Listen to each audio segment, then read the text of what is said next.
I'm Tracy Sable. Tonight on EWTN News Nightly, tense tally. New developments in the balance of power on Capitol Hill as two states still count midterm votes and another prepares for a runoff. A tragic day. How one U.S. Archbishop is reacting to passage of a measure to protect abortion in his state.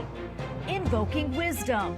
Prayers for the new president of the Catholic University of America at his installation. And on this Veterans Day in the U.S., we learn more about the Catholic faith and heroic bravery of a uniquely honored Army soldier. These stories and more tonight. From EWTN, the Global Catholic Network, this is EWTN News Nightly. Thank you for being with us on this feast of St. Martin of Tours. Our top story tonight, election officials in Arizona and Nevada continue to count ballots days after Tuesday's midterm elections. Meanwhile, millions of dollars have already started pouring into Georgia. A December 6th runoff election will take place between Democratic Senator Raphael Warnock and his Republican challenger, Herschel Walker. Capitol Hill correspondent Eric Rosales joins us now with more. Eric? In Georgia, a staggering $262 million has already been spent on this race, and with control of the Senate at stake, millions more are pouring in.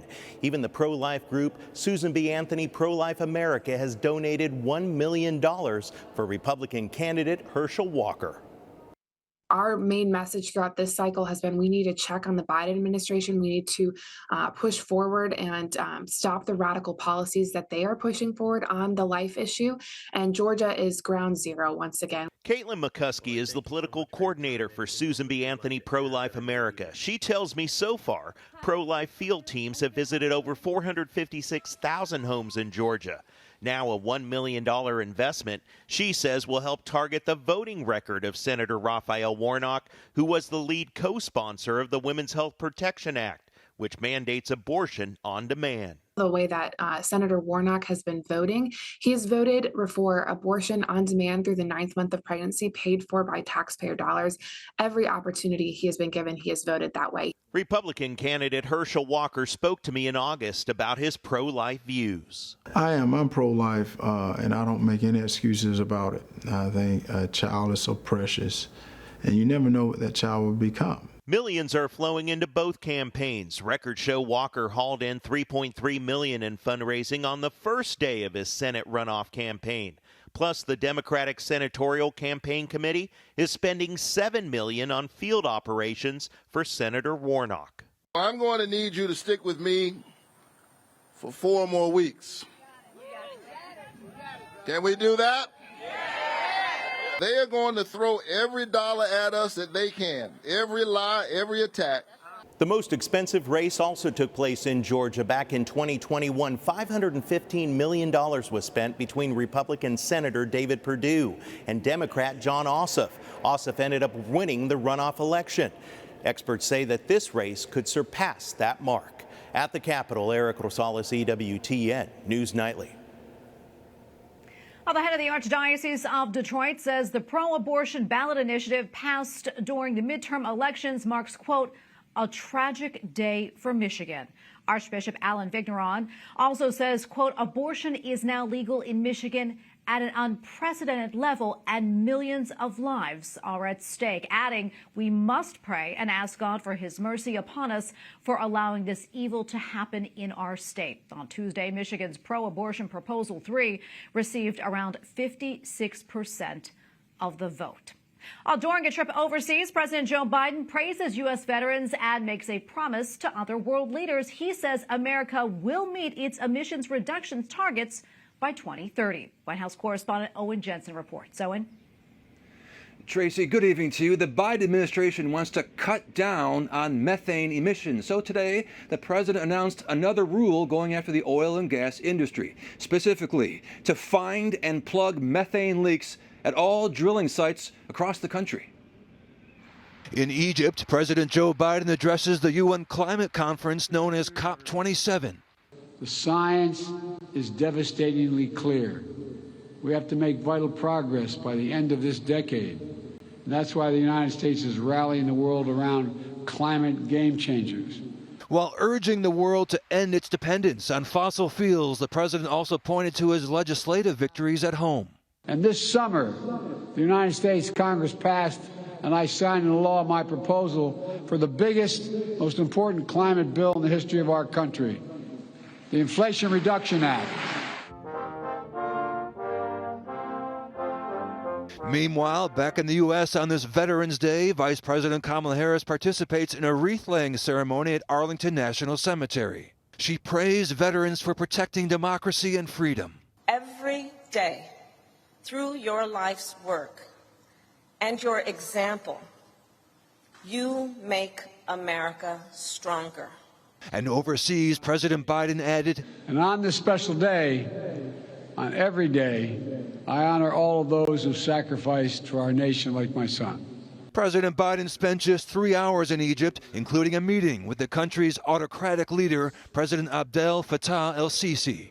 Next stop, Cambodia, for a meeting of Southeast Asian leaders, and then Indonesia for the annual Group of 20 summit, representing the world's largest economies. Now, in President Biden's meeting with the Egyptian president, the White House also says the two leaders discussed the U.S.-Egypt defense partnership, the war in Ukraine, and the importance of human rights. The U.S. has been advocating for the release of an imprisoned Egyptian pro-democracy activist. At the White House, Owen Jensen, EWTN News Nightly. Now, the Biden administration has a new plan for young pregnant migrants crossing the U.S. southern border. Resettle them in states with easy access to abortion. The new guideline issued by the Office of Refugee Resettlement directs officials to use all reasonable efforts to give unaccompanied minors who show up pregnant at the southern border the chance to get an abortion. This after a previous order to avoid placing pregnant migrants in Texas, which passed a law to ban most abortions after 6 weeks of pregnancy. And joining us tonight to discuss is Shawn Carney, president and co-founder of 40 Days for Life. Shawn, great to see you again. A lot to get to tonight, but first, I want to get your reaction to this new directive for young pregnant migrants. Yeah, well, welcome to America. Here's your abortion. I mean, that's the message. We have exported abortion, the United States, our government, our corporations. We put pro familia in Latin America, and that is Planned Parenthood. 40 Days for Life is huge in Latin America, and it's Americans. It is white British and white American abortion doctors and abortion politicians going into wonderful, beautiful Catholic countries who love children, who love big families, and saying, you ought not breed. So it's no wonder when they come here, that's one of the first things that we offer. But to offer it to migrant children as your welcoming gift into our country is shameful and further shows how much abortion is a sacrament to our current government. Yeah, you know, the situation at the border really is, as you know, is really complicated. Then add to that pregnancy, maybe a language barrier, and no place for these young ladies to call home. That said, you know, how is abortion a solution for them, and what should we be doing? It's not. Abortion isn't a solution for anyone. It's certainly not a solution for a migrant minor coming into America. It's unbelievable. Planned Parenthood has done a lot of work to build abortion facilities on the border. We've closed abortion facilities in Southern California on the border, in Texas and McAllen, which recently closed. We've done a lot to counter them, but they see immigration as a breeding ground, pun intended, for abortion, and that's exactly what they do. So it just says the worst about America, but the great response of our friends at the pregnancy resource centers and of all the 40 Days for Life volunteers, it said the best about America, that you don't have to come to America and just accept abortion. And there are alternatives for pregnant women, pregnant minors on the border. You often don't hear about those, but they exist, and they outnumber the abortion industry by a lot. Yeah, and that right there is good news, Shawn. I want to switch gears here. I want to get your reaction to the elections this week, in particular the GOP candidates that did not fare as well as expected. I know that you blame it in part on the messaging about abortion. What do you mean by that?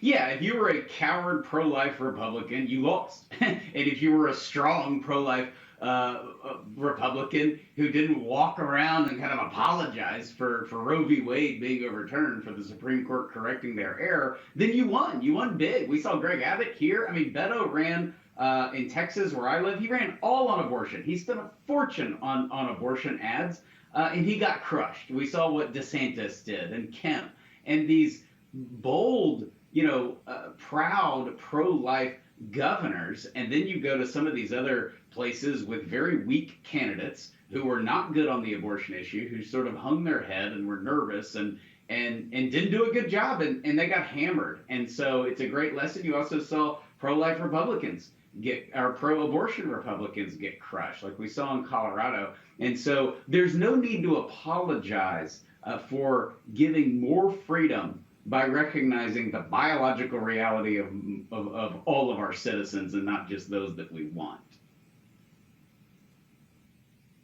Now, Shawn, we're going to leave it right there. Thank you so much, as always, for coming on. We really appreciate it. Thank you. Keep up the great work. An 18-year-old is suing her former doctors for medical malpractice for performing so-called gender-affirming procedures on her, including a double mastectomy when she was just a minor. In an interview with our partners at Catholic News Agency, Chloe Cole says, quote, "These butchers have gone unquestioned and unchallenged for far too long." A British singer and social media influencer is crediting the Bible for helping him reverse a gender transition. Ollie London went through more than 24 surgeries to change his appearance. He tells EWTN News Nightly how the teachings of Christ changed his life and led him to accept himself the way God made him. The leper was rejected from society. Jesus came to wash him when nobody else would help this person. And I almost felt that I identified with the leper in a sense that these people online, the trans lobby, they have kind of vilified me and tried to paint me out as a bad person just for sharing my story. So I thought, the teachings of Jesus were very helpful. It's all about spreading love and kindness, and And a two-part interview airing next week. London tells us why he wanted to change his gender and how God intervened and saved him. He also has a warning for parents and anyone who may be considering a gender transition. And we have a lot more still to come here on EWTN News Nightly. Our report from Rome. Bishops from one European nation meet with the Holy Father. And a police update on vandalism against church facilities in New York City.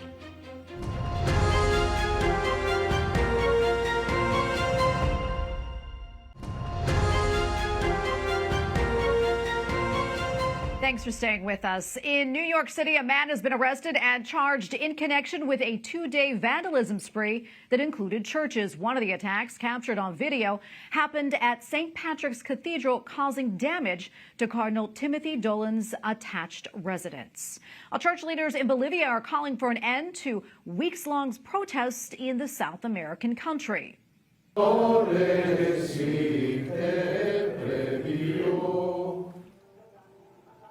The faithful gathered in the streets to pray as conflict rises over the delayed consensus. Since the start of the strike, residents prayed rosaries asking for peace.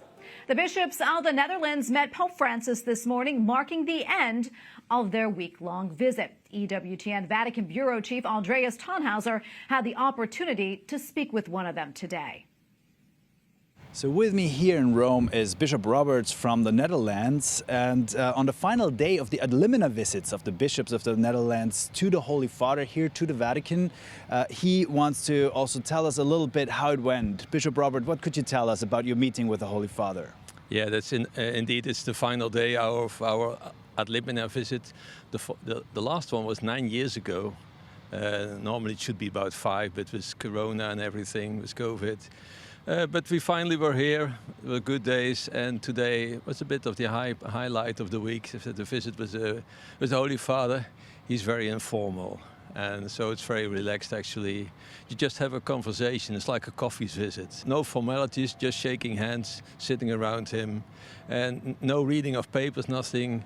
He just said anything can be discussed here, anything can be said. You can even criticize the Pope, only in here, not out here. It was very good. What was his message to the faithful in the Netherlands? Well, in first instance, he lets the talking to us. So what's the situation in the Netherlands? You probably know we were one of the most Catholic countries in the world with Ireland, and so many missionaries from all around. We sent them to all over the world. Now we have seminaries coming to us because I think at the moment we are the most secularized country in the world. His final words were, well, maybe you may be in the desert now in the Netherlands. We know that from biblical times. Just be patient. Pazienza, be patient. And continue doing what you can do. And that's a good advice, I think. So this was also on the situation of the church in the Netherlands, but also the Netherlands are known for being very much in favor of, for example, legislation like euthanasia, one of the first countries legalizing euthanasia. Yeah. What's the response of the church to that? Yeah, well, as I said, we are totally secularized. It is quite bad. We were always the first with, well, the good things and the bad things. The strange thing is everyone can see what the results is of this bad situation, and they still all follow us. But it's abortion, it's euthanasia, it's gay marriage, and now it's woke and it's gender. By the way, this gender issue was addressed by our cardinal, and actually said things are so confusing. A doctrinal letter or maybe even encyclical would be good if it came from Rome. Real quickly also, we're in the middle of a global synodal process. How was that perceived in the Netherlands? If you go to the average man in the street and you ask 100 people, maybe one ever heard of it. Well, you mustn't forget church attendance from all the baptized is at its best 2%. And just a small number of people showed up in parishes when this was discussed. I have no idea where this is going to lead to, because who are we talking to, listening to, because it's all listening? Everyone. About what? Everything. All kinds of everything.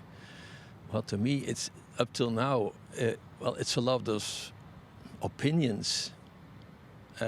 Some very contradictory to what the church teaches, against tradition. Some in favor, but I don't know what's going to lead this to. Well, of course, we're not a parliament, but I don't know. Bishop Roberts, about the situation of the church in the Netherlands, thank you for being with us. In Rome, Andreas Thonhauser, EWTN News Nightly. Up next on EWTN News Nightly, the installation of the new president of the Catholic University of America during a special mass in Washington, D.C. Plus, a U.S. Army captain who gave his life in Vietnam with a vocation to the Catholic priesthood in his heart.